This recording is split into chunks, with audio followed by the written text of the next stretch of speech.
Tonton Jonas est le messager de Dieu.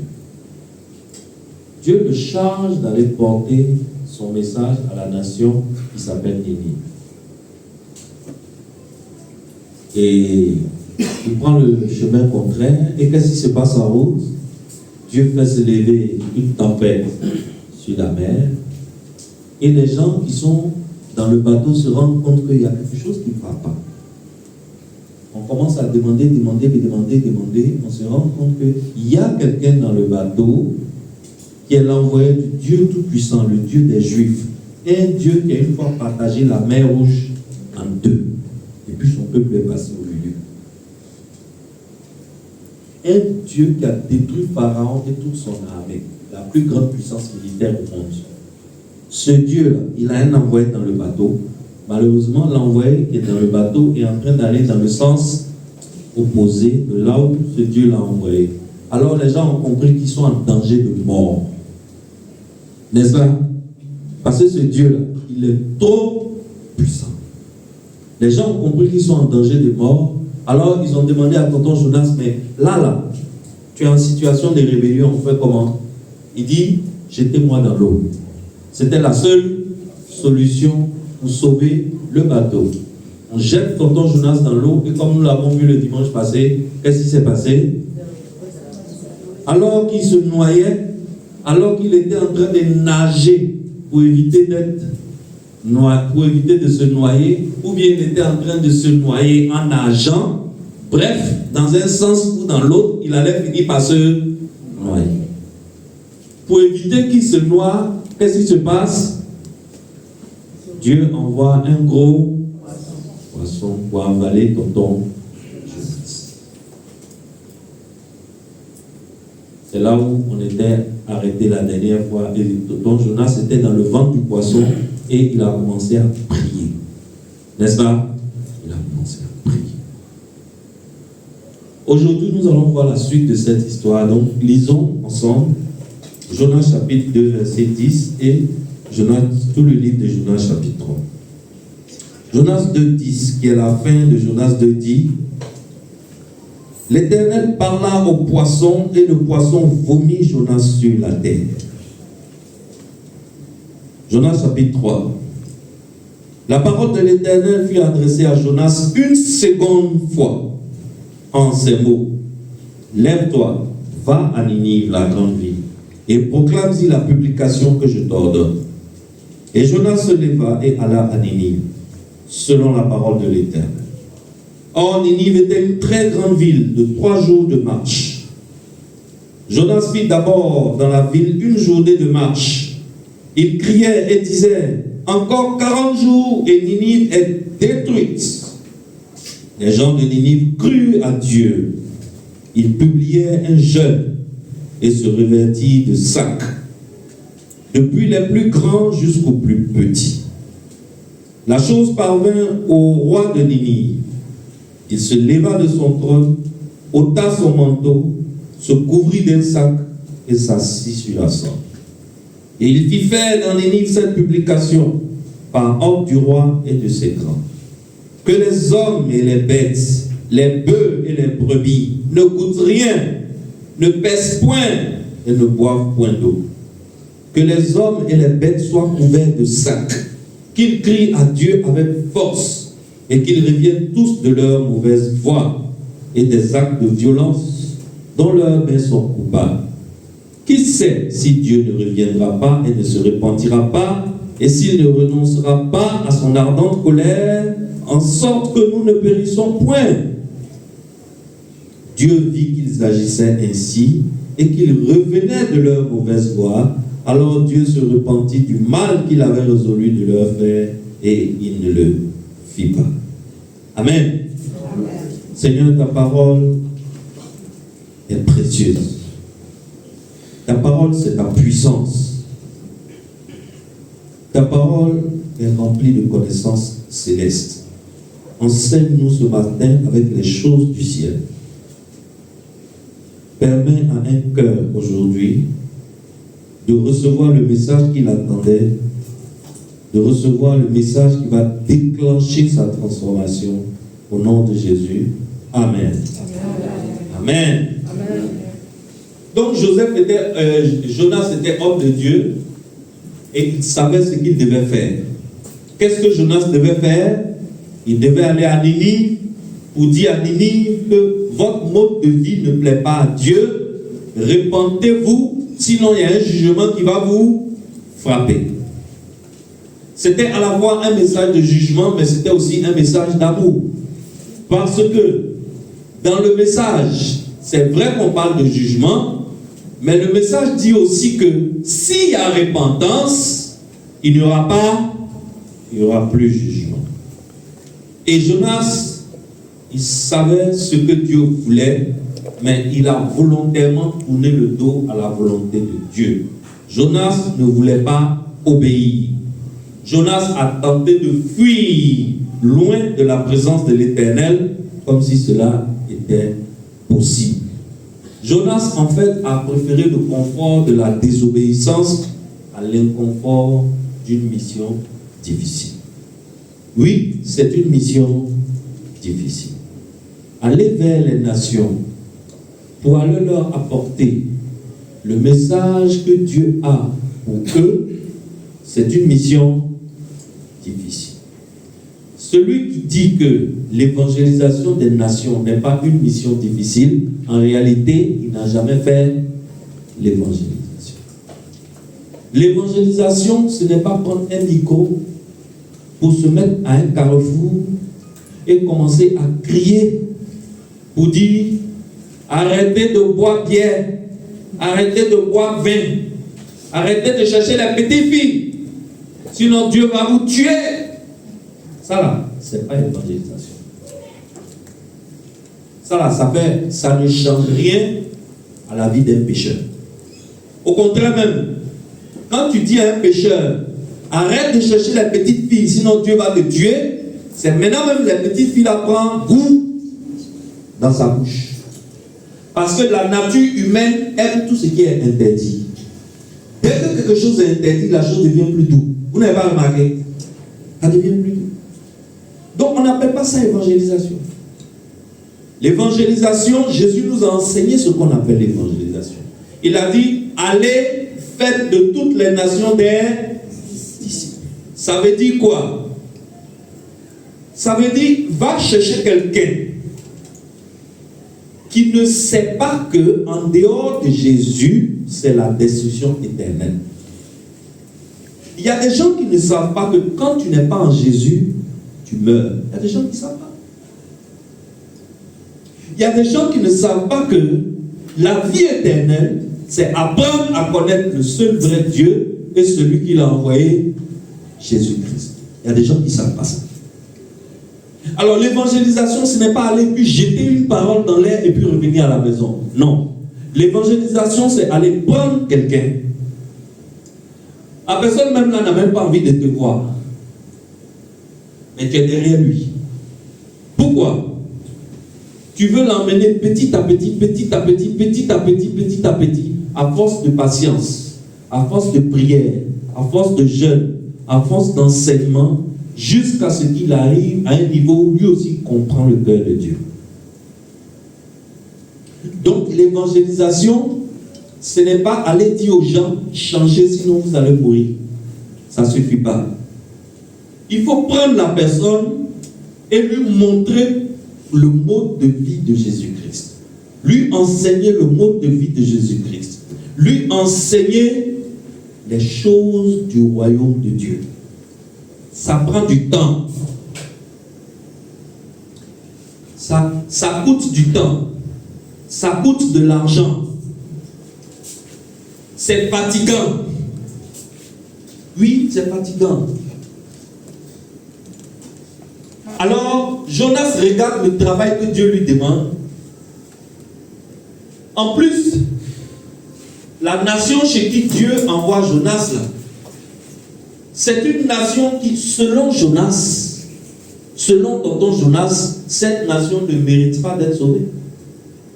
Alors, tonton Jonas, dans son cœur là-bas, il prend la résolution de ne pas partir sauver cette nation. Au contraire, il veut, lui-même ça l'arrange que cette nation reste comme ça pour que Dieu détruise la nation. Pourquoi des païens qui ont passé toute leur vie à manger la vie, à manger des choses du péché, pendant que nous on se privait? Nous les enfants de Dieu, on se privait. Pendant ce temps, les enfants, les païens, ils sont dans la life. Ils mangent la vie. Ils sont dans les vrais shows. Pendant qu'ils sont dans les shows, dans les placalidromes, dans les bélodromes, dans les boîtes de nuit, dans les lupanars, dans les endroits de haut plaisir, nous, on serre les fesses et puis on est à l'église en train de jeûner et de prier. Maintenant, au moment où notre récompense va venir, au moment où on se serrait et mangeait, maintenant où notre récompense va venir, on dit, il faut aller leur donner un message, comme ça vous deux vous allez avoir la même récompense. Tonton Jonas dit non, mais c'est pas juste, Seigneur. Seigneur, c'est pas juste. Des gars comme ça, ce qu'ils méritent, c'est la mort. C'est à cause du salut là que nous on s'est serré. Mais il fallait nous dire, comme ça nous tous on allait se laisser.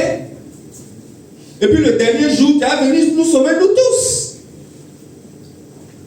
Alors tonton Jonas trouve que c'est injuste que Dieu sauve des païens comme Nini. Alors le messager de Dieu refuse d'aller apporter le message de Dieu à ces nations. Alors, Excellence, cette partie du travail de Dieu qui consiste à aller apporter le message de Dieu, beaucoup d'entre nous, nous sommes comme tonton Jonas. Cette partie-là, on préfère fuir. C'est pour ça que le thème de mon message aujourd'hui, c'est ceux qui fuient la volonté de Dieu. Dis après moi, ceux qui fuient la volonté de Dieu. Parce que il y a beaucoup parmi nous, cette partie de l'adoration du seul vrai Dieu, là, on trouve que c'est pas chic du tout. Ce travail que Dieu nous demande de faire, on trouve que c'est pas chic du tout. Jules et puis Jacques n'ont qu'à aller faire. C'est eux qui disent qu'ils sont pasteurs, non? Voilà, ils n'ont qu'à aller annoncer l'évangile aux gens qui ne veulent pas écouter. Mais moi, ce travail-là, ça ne m'arrange pas. Alors, qu'est-ce qu'on fait? On vient à l'église, on suit les commandements de Dieu, on fait ses dîmes, on fait ses offrandes, mais le côté messager, là, où on doit aller annoncer aux nations le jugement de Dieu, là, ça, là, on ne veut pas. Et comme on ne veut pas, qu'est-ce qu'on fait? On fait comme tonton Jonas. On fait quoi? Qu'est-ce que tonton Jonas a fait? Il a fui. Alors nous aussi, on essaie de fuir. La question que je veux te poser ce matin, toi qui m'écoutes ce matin, est-ce que tu es en train de fuir en ce moment? Je veux te dire la chose suivante. La fuite, là, quand on dit fuir, ce n'est pas quelque chose qui se fait de manière très visible. Hein. Quand quelqu'un est en train de fuir, en réalité, ça ne se voit pas. Qu'est-ce que je veux dire par là? Je veux dire que la fuite, elle est souvent discrète. La fuite, c'est quelque chose qui est profondément caché au fond de notre cœur. La fuite, là, quand on est en train de fuir, quand un chrétien est en train de fuir le travail de Dieu, qu'est-ce qu'il fait? Il cherche des arguments solides, et les arguments là sont solides en apparence. C'est convaincant même. Ce sont des arguments qui sont convaincants pour nos proches, convaincants pour le pasteur, parce que le pasteur lui veut que chaque membre de l'église devienne un messager et non un messager réticent. Alors, qu'est-ce que nous on fait? On fuit et on décore notre fuite. Par exemple, nous savons que nous sommes chrétiens. Nous savons que nous faisons partie de la nation sainte. Nous savons que c'est nous le peuple élu. Mais nous savons aussi que le rôle du peuple élu, c'est de faire quoi? D'aller annoncer aux autres nations le jugement de Dieu. Mais chaque fois que cette partie du travail arrive, il faut aller annoncer le jugement de Dieu, on est occupé. On est occupé. Alors, quand on dit décorer la fuite, ça veut dire donner une apparence acceptable à notre refus de faire la mission. Ah, parce que toi-même, tu sais que à la date où tu as mis là, j'ai ça, je ne peux pas enlever. Parce que toi-même, tu sais que le travail que je fais là, mon patron me laisse à 19h à Briti. Le temps de traverser tout Abidjan pour arriver à Benjerville, là, les 21h, pasteur. Le pasteur lui dit rien, mais dès le jour où tu ne vas pas à Briti, pourquoi on ne te voit pas? Est-ce que quelqu'un commence à comprendre ce que je veux dire? Nous refusons la mission de Dieu dans notre cœur. C'est-à-dire, tout ce que Dieu veut, là, on est d'accord. Hein? Mais le côté où il nous demande d'aller annoncer son message aux nations, ça nous fatigue un peu. Mais comme on ne peut pas dire à Dieu, je renie la foi chrétienne à cause de ce travail, on est chrétien. On vient à l'église. On est là à tous les cultes. On lit notre Bible de temps en temps. On fait nos dîmes, on fait nos offrandes. Là, il n'y a pas de problème. Mais dès qu'il s'agit de la mission, on est occupé. Parce que toi-même, tu sais que j'ai une affaire là. Je dois. Parce que toi-même, tu sais que je dois. Parce que toi-même, tu sais que je dois. On essaie de découvrir notre fuite. Alors, aujourd'hui, le Saint-Esprit me charge de venir dire à tous les chrétiens qui fuient la mission que votre père s'appelle Tonton.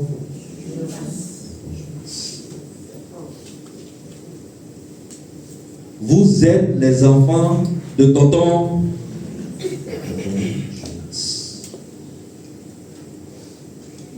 Oui. 95% au moins des chrétiens sont des Jonas et des Jonas. Nous fuyons la mission. Ça dit, en fait, Dieu là, on n'a pas de problème avec ça. Hein? Mais où il s'agit d'aller chercher des païens, où il s'agit d'aller chercher des gens qui n'ont pas Christ. On dit ça, c'est le travail du pasteur. Et nous, on ne peut pas faire. Est-ce que moi, j'ai dit que je veux être comme Jacques? J'ai jamais dit que je veux être comme Jacques. Moi, je veux venir écouter le message et puis je vais partir à la maison.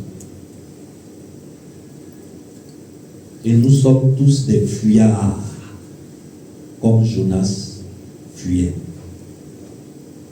Jonas, au moins, il a l'honnêteté de reconnaître qu'il est un fuyard.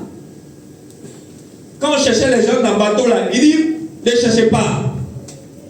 C'est moi. Je suis en train de fuir. Le gars là, il m'a envoyé à Ninive. Mais on dit, ça c'est le bateau de Tarsis. Il dit justement, je fuyais comme ça. Jonas au moins reconnaît honnêtement qu'il fuyait. Nous, on est pire que Jonas. Parce que nous, on fuit. Et puis notre fuite là, on décore avec les occupations de la vie quotidienne. Ah pasteur, tu sais que mon enfant. Ah pasteur, tu sais que j'étais malade. Ah pasteur, tu sais que si. Pasteur, tu sais que ça. Pasteur, tu sais que si. Pasteur, tu sais que ça. Chacun ici sait qu'est-ce qu'il utilise pour décorer sa fuite. De dire pour quelqu'un, ou bien de laisser comme ça. De dire pour quelqu'un, ou bien de laisser comme ça.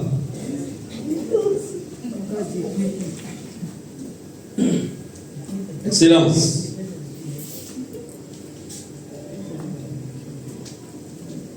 Malheureusement, quand on fuit, quelle que soit la façon dont on décore notre fuite, ça entraîne de graves conséquences. C'est ce que je suis venu dire à quelqu'un ce matin.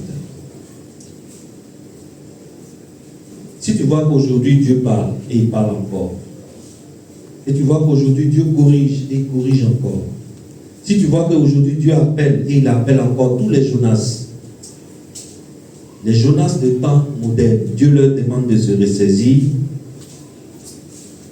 c'est parce que les conséquences d'un Jonas qui fuit, ça ne va pas t'arranger. Les chrétiens d'aujourd'hui sont atteints du syndrome de Jonas. Et malheureusement, nous sommes très nombreux. L'ordre de Dieu, c'est aller faire de toutes les nations des disciples. C'est ce ordre-là même qu'on désobéit plus que les autres. On n'est pas prêt. Or, il faut savoir que la désobéissance est la racine de tous les malheurs de l'homme. Adam, il était dans le jardin, il a désobéi et le péché est rentré dans le monde. Et par le péché d'un seul homme, tous les hommes ont péché et sont privés de la gloire de Dieu. C'est ce que la Bible nous dit. Voici les conséquences de la désobéissance. Moïse et Aaron, ils ont désobéi dans le désert. Dieu leur a dit, parlez au rocher, une l'eau va sortir. Les deux là, ils ont tapé. Dieu dit, parle, toi tu tapes. L'eau est bel et bien sortie, le peuple a bu. Mais les conséquences de cette désobéissance, ça a été tragique pour les deux frères. Aaron, il est mort presque immédiatement. On a enlevé son habit de grand prêtre pour mettre sur son fils Éléazar. Et Moïse, il est mort quelque temps après. Cette désobéissance-là, ça a coûté aux deux frères leur ticket pour entrer dans la terre promise. Un jour, le roi David voulait compter ses guerriers. Son chef d'état-major lui dit, viens père, mon roi, pourquoi tu veux compter tes guerriers? C'est Dieu qui rend le peuple nombreux. Ce n'est pas la quantité de tes guerriers qui te donne des victoires militaires. C'est l'intervention surnaturelle de Dieu qui fait que tu as des victoires militaires. Pourquoi tu veux compter ton peuple? David dit, va là-bas, c'est moi le chef. Compte. Joab a compté. La nuit, Dieu a envoyé le prophète Gad, de David. Pour aller dire à David, ah bon, d'accord, ce que tu as fait là, tu vas choisir entre trois punitions. Soit j'envoie 7 ans de famine dans ton pays, soit, n'est-ce pas, c'est ça l'histoire, non? Soit j'envoie 7 ans de famine dans ton pays, soit j'envoie 3 mois pendant lesquels tes ennemis vont te poursuivre et tu vas fuir devant eux. Soit j'envoie la peste dans ton pays pendant 3 jours. David a choisi la troisième. Il dit, je préfère la peste dans le pays pendant 3 jours. 70 000 décès dans la population. Est-ce que vous voyez les conséquences de la désobéissance? Et Jonas, il a désobéi. On l'envoie prêcher l'évangile à Ninive. Il prend le bateau de la direction opposée. Quand Jonas a fait ça, il est rentré dans un chemin de douleur. Il a provoqué la tempête sur sa propre vie, sur sa propre destinée. Il est rentré dans l'humiliation totale et il s'est retrouvé seul dans le ventre d'un gros poisson. Alors je reprends pour toi, parce que j'ai l'impression que tu ne comprends pas bien. Je reprends pour toi. La désobéissance n'est pas forcément quelque chose de scandaleux et de spectaculaire. Très souvent, la désobéissance est quelque chose de très discret. Chez Jonas, ça a commencé par une décision intérieure, fuir loin de la mission de Dieu. Jonas n'a pas régné son Dieu. Jonas n'a pas blasphémé contre son Dieu. Jonas était toujours prophète, mais il a tout simplement tourné le dos à ce qu'il savait qu'il devait faire. Jonas savait ce qu'il devait faire, mais il a tourné le dos à ce qu'il devait faire. Malheureusement, cette situation arrive encore aujourd'hui plus souvent qu'on le pense. La fuite d'un chrétien, elle est souvent discrète. Elle est souvent silencieuse. Il n'y a pas de bruit. Il n'y a pas de scandale. Mais la fuite est bien réelle. Le cœur s'éloigne de la mission de Dieu. Et le cœur s'éloigne de l'obéissance. Donc quand je dis fuir, fuir, ça ne veut pas dire qu'on abandonne tout. Non. Fuir, ça veut dire qu'on donne l'impression d'être avec Dieu, mais en réalité, au fond de notre cœur, la volonté de Dieu n'est pas notre volonté. C'est ça qu'on appelle fuir. Combien de chrétiens font la même chose aujourd'hui? Aujourd'hui, nous ne réunions pas la foi en Jésus. Nous allons à l'église, mais au fond de nous-mêmes, nous savons ce que Dieu nous demande, mais nous refusons de le faire. Parce que ça nous coûte notre confort. Parce que ça ne nous rapporte pas de l'argent. Parce que c'est difficile. Parce que c'est fatigant. Traquer quelqu'un qui ne veut pas de toi. Essayer de gagner le cœur de quelqu'un qui ne t'a pas invité. Suivre quelqu'un qui ne va pas te payer. Essayer de lui enseigner la Bible. Et souvent même le gars n'est pas content de te voir. Quand il te voit venir, il fuit. Quand il voit ton numéro, il ne décroche plus. Quand tu l'invites pour venir à l'église, c'est non qui envoie par là. Mais dimanche là, où tu vas le trouver là, c'est ça qui est la vérité. Alors à cause de tout ça, on préfère chercher un prétexte pour fuir discrètement ce travail. Et nous inventons des prêtresses. Nous créons nos propres priorités qui n'ont rien à voir avec la priorité de Dieu. Seigneur, toi-même tu sais, je suis désolé. Ta priorité c'est le salut des nations, mais moi ce n'est pas ma priorité. On ne le dit pas haut et fort comme ça. Mais dans notre attitude, c'est ce qu'on fait. C'est ce qu'on fait. C'est pour cela, depuis que Jésus a dit, la moisson est grande, mais il y a peu d'ouvriers, ça fait 2000 ans qui sont passés. Malheureusement, aujourd'hui, la moisson est toujours grande et il y a peu d'ouvriers. On a fait quoi pendant tout ce temps? Depuis que le vieux père a dit la moisson est grande et il y a peu d'ouvriers, 2000 ans sont passés, mais la moisson est toujours grande et il y a peu. On est en train de faire quoi dans nos églises? L'église, là, c'est pour faire quoi?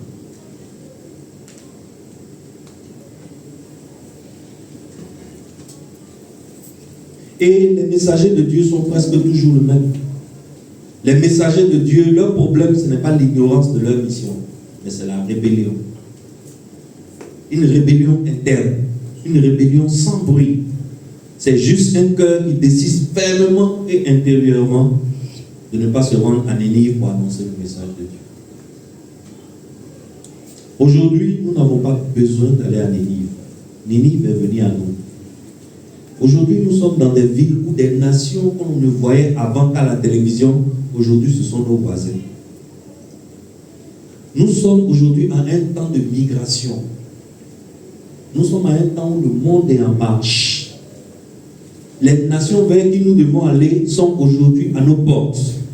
Nous sommes avec eux au travail. Nous sommes avec eux à la maison. Nous sommes avec eux au marché. Ce sont nos voisins. Ce sont nos camarades. Mais on préfère aller boire du vin ensemble dans les after-work plutôt que de leur annoncer le message de Dieu parce que nous sommes des messagers. Cher chrétien, je suis venu te dire que quand tu te comportes comme ça vis-à-vis de la mission de Dieu, la tempête n'est pas loin sur ta vie. Ce n'est qu'une question de temps. Parce que Dieu aime trop son serviteur pour le laisser fuir en paix. Alors forcément, la mer va se déclencher sur lui. N'est-ce pas? Forcément, la mer va se déchaîner. Tu ne veux pas aller porter le message de Dieu aux nations. Toi aussi, tu ne vas pas arriver où tu vas. Toi aussi, tu ne vas pas arriver où tu vas. La mer va se déchaîner sur ton chemin, tonton, tanti. Je préfère te dire la vérité, quoi. La mer qui se déchaîne, là, ce n'est pas par vengeance, mais c'est par miséricorde. La tempête était signe que Dieu aime toujours son serviteur et ne l'a pas encore rejeté. Si Dieu avait rejeté Jonas, Dieu n'allait pas envoyer tempête sur le bateau, sur la mer. Ça peut te sembler étrange, mais la tempête est une preuve que Dieu veut sauver son messager. La tempête est la preuve que Dieu veut reconnecter son messager à la mission. Dieu aurait pu laisser Jonas suivre son chemin. Dieu aurait pu laisser Jonas partir dans l'anonymat de Tarsis. Et arrivé à Tarsis, Jonas allait devenir monsieur tout le monde. Et il allait vivre une vie ordinaire comme monsieur tout le monde. Mais non, Dieu est parti le chercher. Dieu est parti le chercher.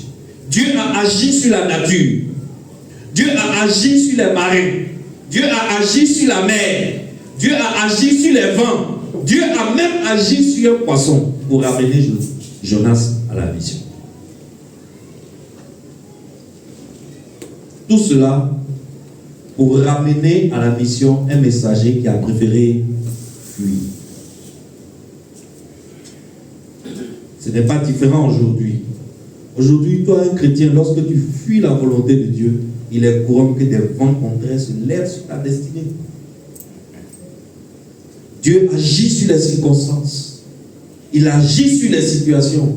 Il agit sur les personnes qui sont autour de toi en tant que messager réticent. Alors, si le messager, lui, abandonne la mission, Dieu, lui, n'abandonne pas la mission. Alors, si vous êtes des enfants de Dieu, vous ne pouvez jamais profiter du péché en paix. Je vous préviens. Une tempête va forcément se lever sur vous et sur vos proches. La tempête qui s'élève là, ce n'est pas une tempête destructive, c'est une tempête corrective. Ça veut dire que la tempête ne se lève pas pour te tuer, la tempête se lève pour te corriger. Fuis Dieu, ça affecte les gens qui sont autour de toi. Jonas n'a pas été le seul à souffrir. Tout le navire était sur le point de sombrer et les marins étaient désespérés. Tous ont été affectés par la désobéissance d'un seul homme. À cause de la désobéissance d'un seul homme, tout un bateau a failli plonger. À cause de toi seul, ta désobéissance vis-à-vis de la maison de Dieu, de la mission de Dieu, ta famille souffre actuellement. Tes proches souffrent actuellement. Et comme nous l'avons vu le dimanche passé, la première étape pour revenir, lorsque ta famille souffre, lorsque ton église souffre, lorsque tes amis souffrent, parce que le péché n'est pas quelque chose d'isolé, le péché affecte toujours ceux qui sont autour de toi. Lorsque c'est comme ça, il y a une seule chose qui peut toucher le cœur de Dieu, c'est la repentance. Dis après moi la repentance. Lorsque Jonas a confessé qu'il est en train de fuir, les marins l'ont jeté à la mer et Dieu a envoyé un grand poisson pour avaler Jonas. Et dans le ventre du poisson, Jonas est en train de prier. Effectivement, Dieu a entendu la prière de Jonas, même dans le ventre d'un poisson. Et qu'est-ce que le poisson a fait? Le poisson est allé vomir Jonas sur la terre. Mais est-ce que le poisson a vomi Jonas n'importe où? Quand on vient de lire ce qu'on a lu tout à l'heure, où est-ce que Jonas a été vomi? Sur la plage de Ninive, là où on l'a envoyé. Tonton, tu pouvais voyager au sec, dans le confort, à l'aise, avec des vêtements non qui sentent pas l'odeur de poisson. Tu as préféré fuir. Dieu dit c'est pas grave. Ninive là, tu vas revenir, mais cette fois-ci tu vas venir dans l'intestin de poisson. Tu vas venir mouillé, trempé avec les fluides digestifs d'un poisson. Quelque part où tu pouvais venir au calme. Quelque chose que tu pouvais avoir simplement, facilement, comme une simple formalité. Mais comme tu ne veux pas faire la mission de Dieu, Dieu ne va pas t'abandonner. Dieu n'abandonne pas un messager. Quand Dieu t'a choisi comme un messager, tu veux où? Tu veux pas mission. Parfait. Sauf que tu vas faire ça dans les conditions qui ne vont pas te plaire. Voilà tonton Jonas qui a été vomi sur la plage de Ninive avec tout glaire de poisson. Vous connaissez l'odeur de huile de foie de morue.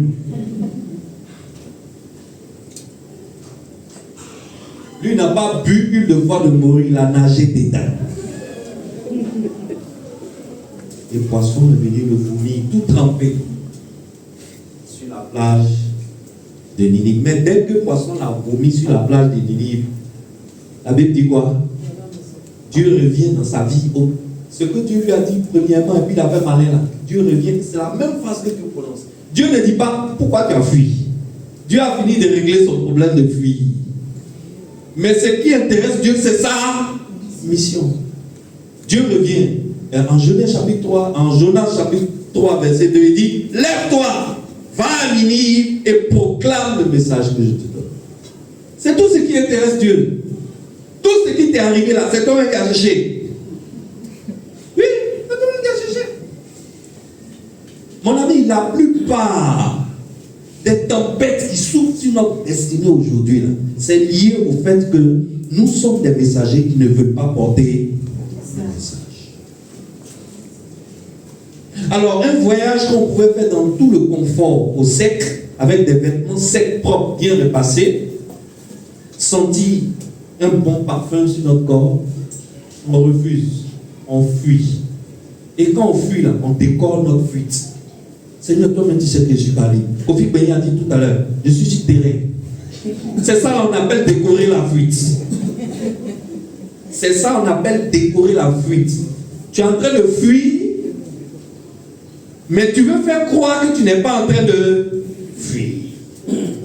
Donc dimanche, il n'y a pas de problème, tu es au culte. Ça va.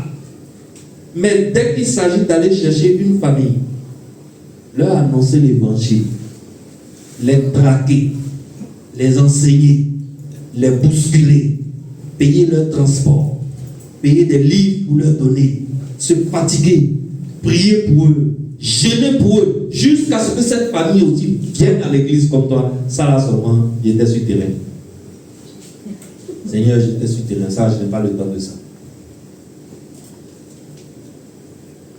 Alors, qu'est-ce qui va se passer? Un voyage que tu pouvais faire tranquillement, tu vas le faire de façon bousculée.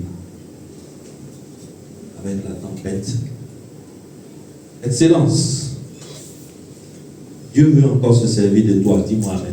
Amen. Malgré que tu as fui, Dieu veut encore se servir de toi. Dis-moi amen bien. Amen.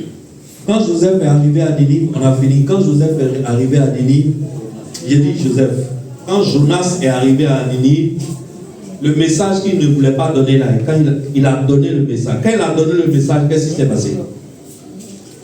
La Bible nous dit que tout le monde dans la ville s'est repenti. Le roi, quand il a appris le message de Jonas, le roi a donné un décret. Il dit tout le monde en jeûne. Toute la ville de Ninive jeûne. Jeûne des hommes, jeûne des bœufs, jeûne des cabris, jeûne des moutons, jeûne des poulets, jeûne de toute la ville. Et le roi a pris le sac et il l'a porté et il s'est assis sur la cendre. Prendre le sac et s'asseoir sur la cendre, ça veut dire regretter ce qu'on a fait et se repentir devant la face du Seigneur. Il a suffi que le messager qui au début était réticent accepte enfin de libérer le message. La puissance de Dieu est entrée dans le message. C'est pour te dire que ce n'est pas le messager qui compte, c'est le message qui compte. La puissance n'est pas dans la bouche du messager. La puissance se trouve dans le message que tu délivres. Dieu met sa puissance dans ta bouche. Je vous dis toujours ici que la puissance de Dieu, c'est sa parole. Dieu prend la puissance qu'il a pris pour fabriquer le monde. Il prend et il met dans ta bouche. Il dit, va dire. Toi, tu ne peux pas dire. Dieu dit, parle. Moi, je rentre dedans. Toi, tu ne peux pas parler. Dieu dit, va dans les nations. Les nations là sont là, à côté de toi. C'est pas ton problème. Mais quand c'est béret, il n'y a pas de problème. Béret. Béret.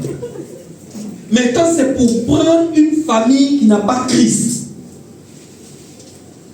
consacrer ton temps à une famille qui n'a pas Christ, dépenser ton argent sur une famille qui n'a pas Christ, pour leur enseigner Christ, pour les emmener au salut, pour leur éviter la mort éternelle.